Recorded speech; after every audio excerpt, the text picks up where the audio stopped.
Yeah, let's make it a huge bear roaring loudly. 1, 2, 3, 4, 5, 6, 7, 8.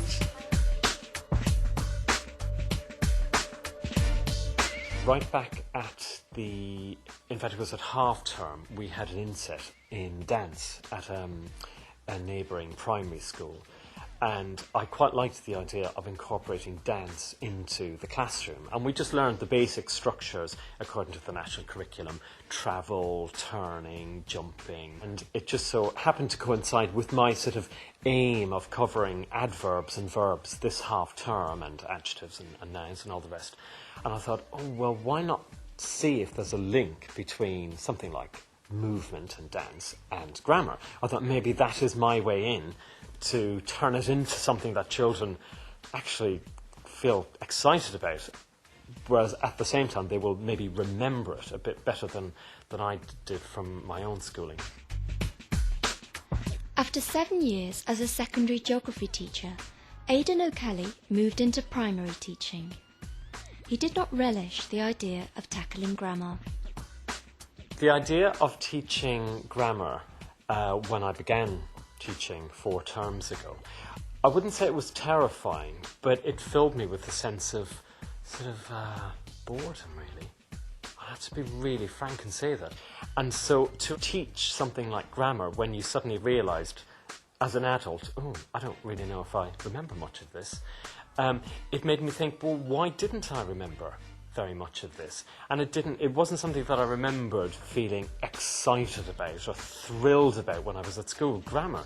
And I really felt challenged last year in my first year of teaching at primary, thinking, how can I make grammar something very, very exciting? Partly for me, so that I want to teach it. And I thought, well, if I want to teach it, then the children, they will respond. I just knew that they would. Aidan's lesson plan covers 4 stages: shared writing as a whole group, collaborative writing in pairs, the development of ideas in groups, and finally, performance and appreciation.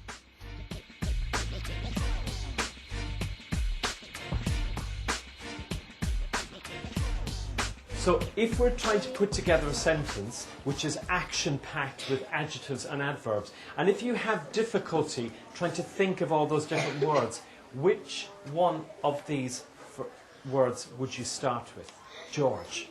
The noun? Yes, I think I'd start with the noun. You see, what I have found with something like grammar, that in just covering adjectives and adverbs and nouns and verbs, in fact we have touched on imaginative story writing. Joyfully. Cheetah. Cheetah. Running. So the cheetah is running. In terms of meeting the government criteria and making it rigorous, well, I feel with some children it has been necessary to go off on, could be called a more imaginative digression, but in fact it's not really a digression at all because it's brought them right back to where they should be. Aidan uses the word classes and their allocated colours to generate a provocative opening sentence. The opening line is going to be, when I visited the freakish school, this is what I saw. Right, this is what I saw at the freakish school. Joseph, could you give us a noun, please? Dinner lady. Dinner lady. Can someone tell us what the dinner lady was doing in the freakish school? Lilius. Cooking. If it's a freakish school, the adjective and the adverb kind of bring it to life and tell us something more. Let's have Alice. Could it be foul-smelling dinner lady? That's fairly hard-hitting. So what I want you to do is tell us about your visit to the freakish school, and you can be as wild and as outrageous as possible and bring all of the characters to life with your adjectives and your adverbs. Chloe? Aidan strikes a balance between a structured approach and the freedom to experiment. Michaela? I find it easier to just do all in the right order instead of noun, verb, adjectives. Oh, you mean in this order? Yeah. Oh, that's fine. Absolutely fine. If you start off with the same first letter, so for example, if the adjective, noun and the verb and adverb all have the same letter, what do you actually call that when they all start with the same letter? Because some of you have been doing this anyway. Shh. You have been doing it anyway without actually realising it. Misha. Onomatopoeia. No. No. Michaela. Alliteration. Excellent. If you could go to your away places, please.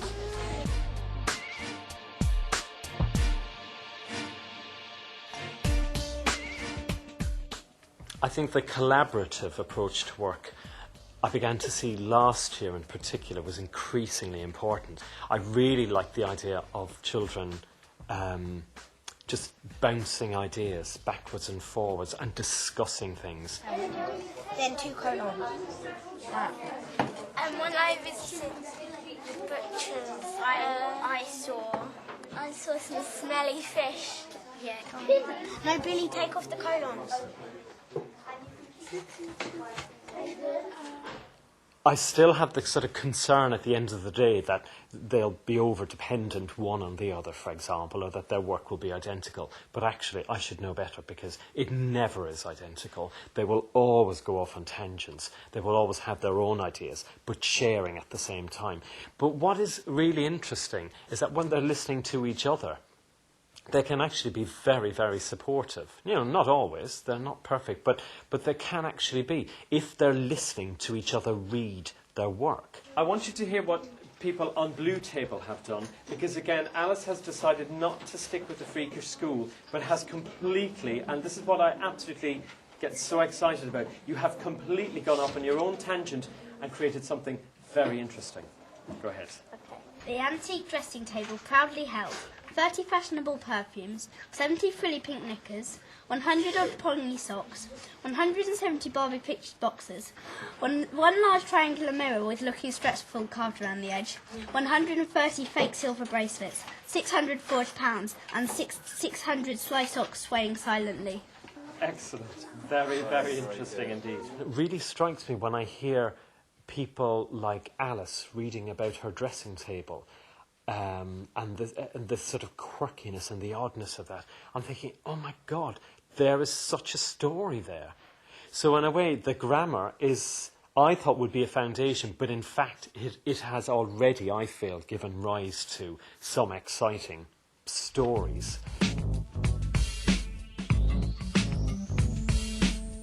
So you're going to have to come up as a group with a sentence which you are then going to have to put together as a little dance, a performance. And then we're going to have one group after another passing by like it's this wonderful, outrageous circus parade.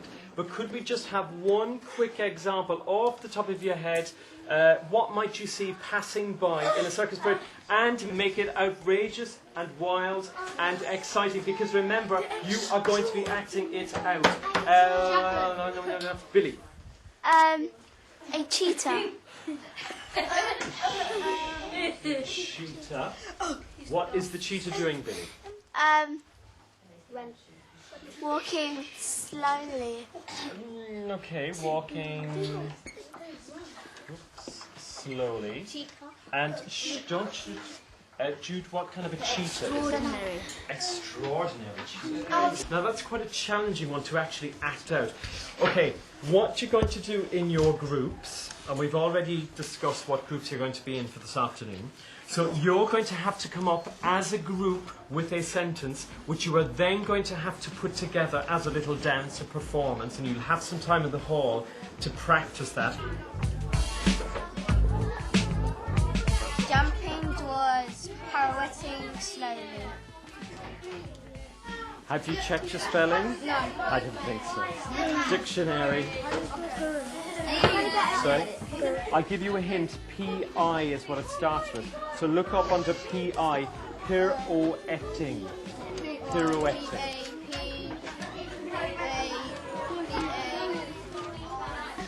Tiger, echoing, swaying slowly. 5, 4, 3, 2, 1. 1, 2, 3, 4, 5, 6, 7, 8, and sway.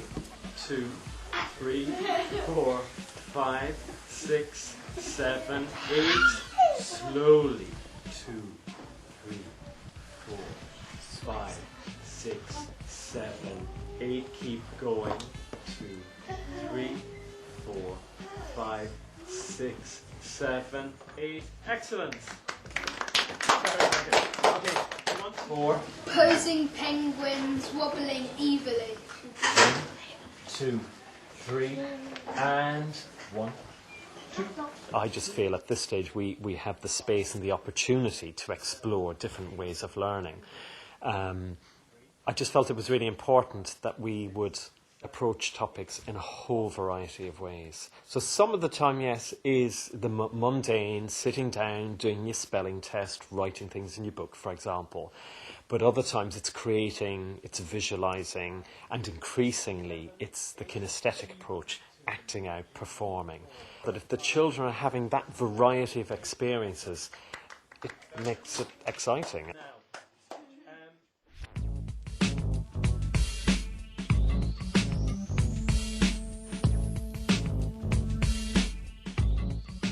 The circus parade came to town, and this is what I saw. Welcome, ladies and gentlemen, boys and girls, to a circus of madness. 5, 6, 7, 8, and 1, 2, 3, 4, 5, 6, 7, 8. We're the jumping dwarves pirouetting slowly. Turn, 2, 3, 4, 5, 6, 7, 8. Slippery snake smiling evilly. 4, 5, 6, 7, 8. 4 loopy fleas gnawing ruthlessly. 7, 8. Gnaw, 2, 3, 4, 5, 6, 7, 8. We are dangerous rhinos charging rapidly. 6, 7, 8. 1, 2, 3. I am a mad monkey dancing madly. 4, 5, 6, 7, 8. I'm a Turkish lady dancing cheerfully. 5, 6, 7, 8, 2, 2. And I guess at the end of the day, the aim is to make people really enthusiastic readers and writers.